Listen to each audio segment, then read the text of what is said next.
Hello students, how are you? I hope you all are good and healthy. So students, today we are going to discuss about the qualitative characteristics of accounting information. Students, जैसा कि आप जानते हैं कि accounting की help से जो information तैयार होती है उसी की हेल्प से जो इंटरेस्टेड यूज़र्स होते हैं वो अपनी इकोनॉमिक डिसीजंस ले पाते हैं, whether the users are internal और एक्सटर्नल। तो एक बात तो क्लियर हो गई कि अकाउंटिंग बहुत इंपॉर्टेंट है because many peoples are dependent on it to take the decision and run their business smoothly. तो स्टूडेंट्स, आज हम उसकी अकाउंटिंग की कैरेक्टरिस्टिक्स मीन उसकी विशेषताओं को डिस्कस करेंगे। सो स्टूडेंट, फर्स्ट जो इसकी कैरेक्टरिस्टिक्स है वो है रिलायबिलिटी। रिलायबल मीन्स विश्वसनीय, मीन्स जो अकाउंटिंग इंफॉर्मेशन होती है स्टूडेंट्स वो विश्वसनीय होती है। मीन्स वो ऐसी इंफॉर्मेशन होनी चाहिए जो इंटरेस्टेड यूज़र्स हैं वो अकाउंटिंग इंफॉर्मेशन डिपेंड हो सके, क्योंकि किसी भी बिज़नेस के बारे में जानने के लिए अकाउंटिंग इंफॉर्मेशन ही एकमात्र आधार होती है। Because if you want to know about any business and how a business is doing, how a business is running, तो हमें कैसे पता चलेगा भाई? हम उसकी जो अकाउंटिंग इंफॉर्मेशन है उसे चेक करेंगे कि क्या ये कंपनी प्रॉफिट कमा रही है या फिर ये कंपनी लॉस में जा रही है, या उस कंपनी की कितनी संपत्तियां हैं, कितने दायित्व हैं, एसेट्स लायबिलिटीज़ हैं। तो ये सारी इंफॉर्मेशन हमें कहाँ से पता चलती है?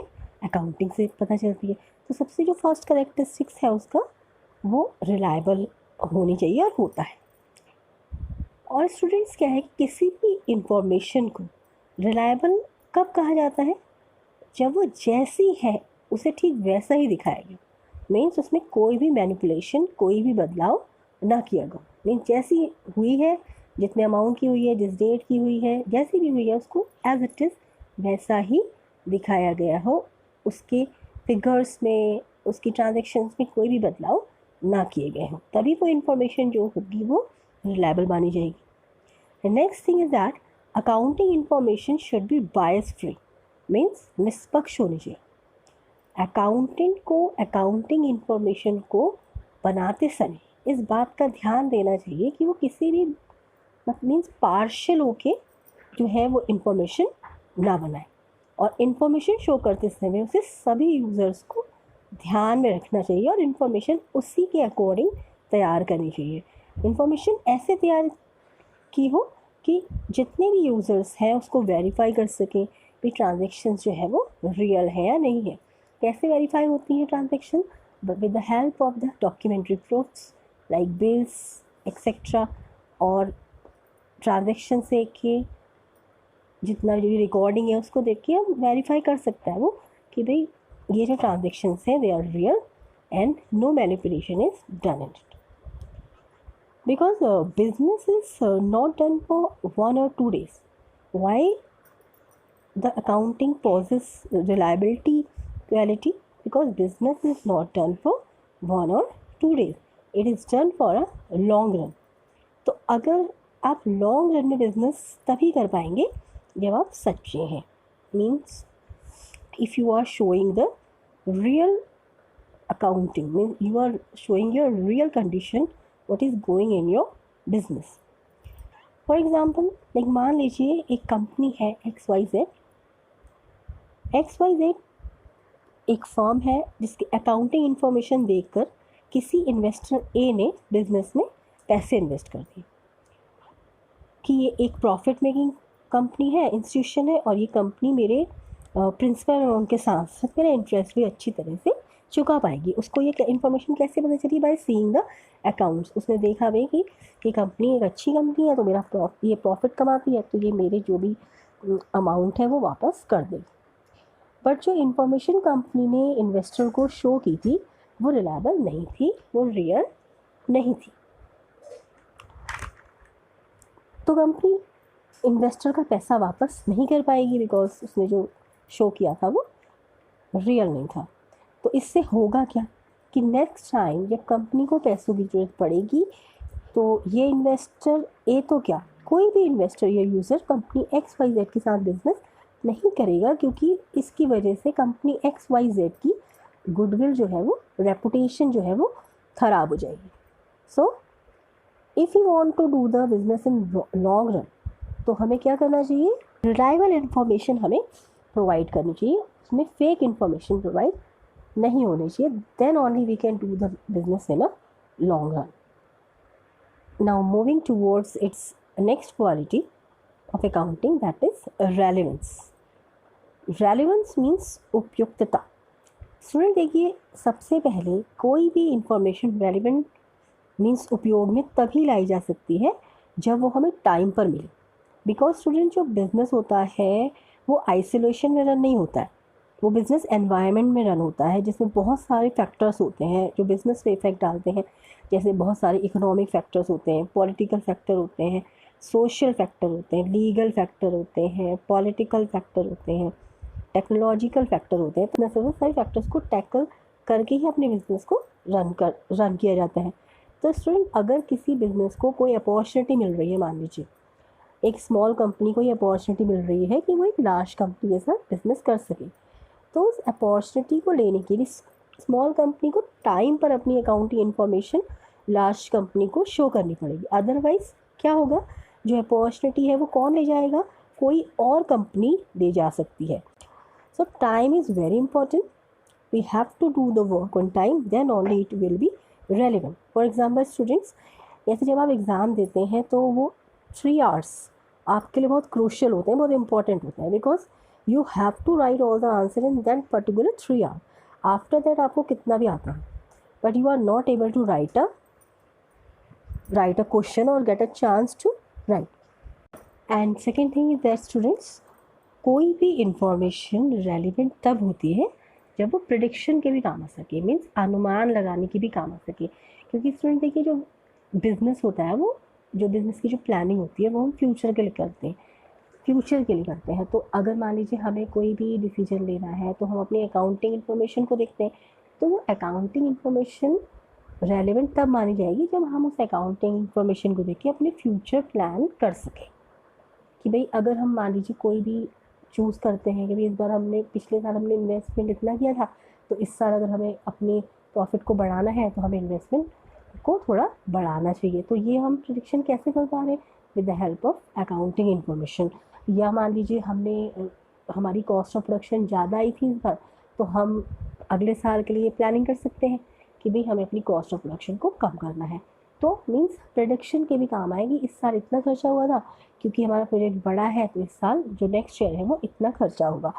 तो जो अकाउंटिंग इन्फॉर्मेशन है वो प्रेडिक्शन के काम भी आनी चाहिए, तभी वो क्या मानी जाएगी, रेलिवेंट मानी जाएगी, अदरवाइज नॉट.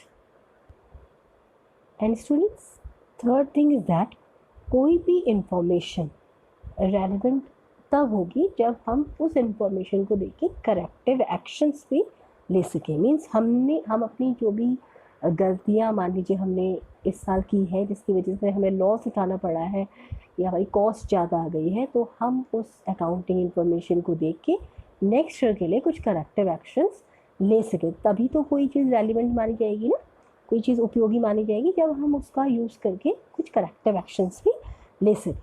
फॉर एग्ज़ाम्पल, मान लीजिए हमने अपनी अकाउंटिंग इन्फॉर्मेशन को एनालाइज़ करा और हमको ये पता चला कि कंपनी का जो प्रॉफिट है इस साल वो कम रहा. तो कंपनी ने अपने डाटा को एनालाइज़ किया, तो उससे पता चला कि कंपनी ने एडवर्टीज़मेंट पे बहुत ज़्यादा खर्चा कर दिया, जिस वजह से प्रॉफिट कम हो गया. तो कंपनी नेक्स्ट ईयर क्या करेगी, करेक्टिव एक्शन लेगी कि भी वो अपने एडवर्टीज़मेंट का एक्सपेंस थोड़ा कम करेगी और अपने प्रॉफिट को इंक्रीज़ कर लेगी. तो ये जो इन्फॉर्मेशन है उसे कहाँ से मिली, अकाउंटिंग इन्फॉर्मेशन से मिली. Because accounting information is relevant, बहुत उपयोगी होता है. हम करेक्टिव एक्शंस भी अकाउंटिंग इन्फॉर्मेशन की हेल्प से ले सकते हैं. तो रेलिवेंट के अंदर आपको 3 चीज़ें याद रखनी है कि भाई सबसे पहली बात यह है कि कोई भी इन्फॉर्मेशन रेलिवेंट तब मानी जाएगी जब वो टाइम पर मिले. सेकेंड थिंग इज़ दैट कि भाई वो फोरकास्ट के भी काम आए, because we do the business for future.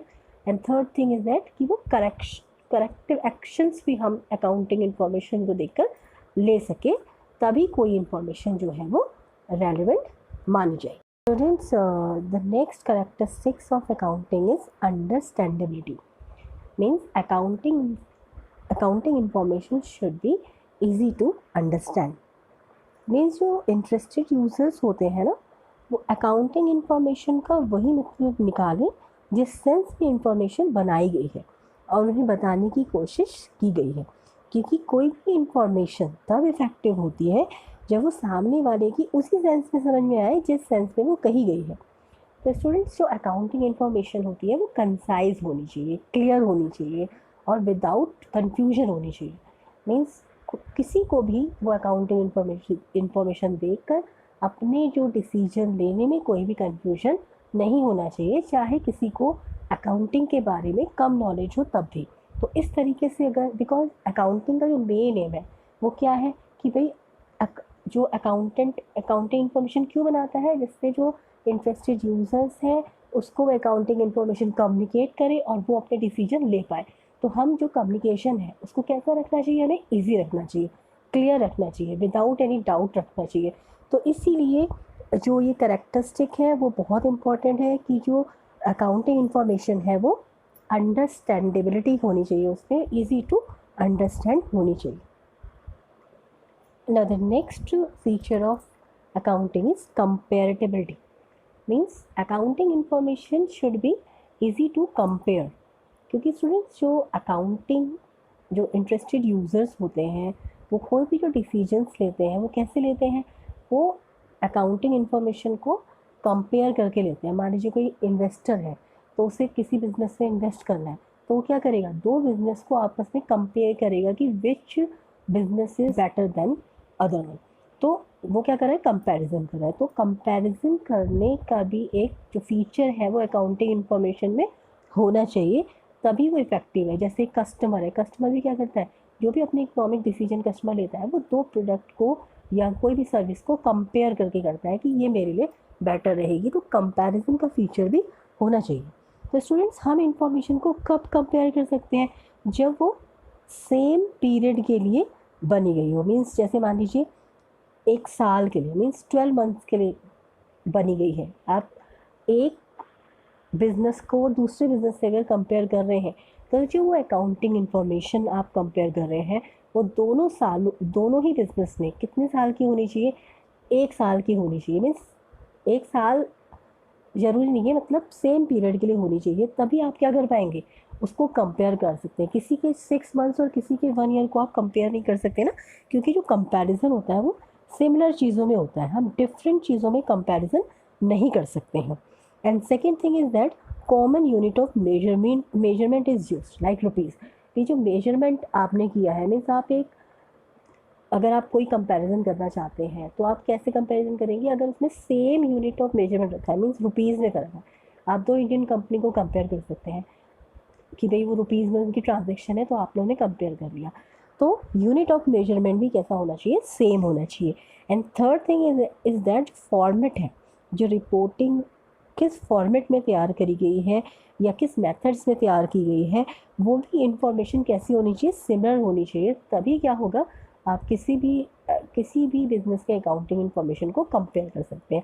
Means कुछ चीज़ों में वैसे तो अकाउंटिंग मेथड्स जो होते हैं वो यूनिफॉर्म होते हैं, लेकिन फिर भी कहीं कहीं पर चॉइसेस होती हैं। तो अगर मान लीजिए आपने पिछले साल कोई और मेथड यूज़ किया है और इस साल अगर आपने कोई और मेथड यूज़ किया तो आप वो 2 साल को कंपेयर नहीं कर सकते।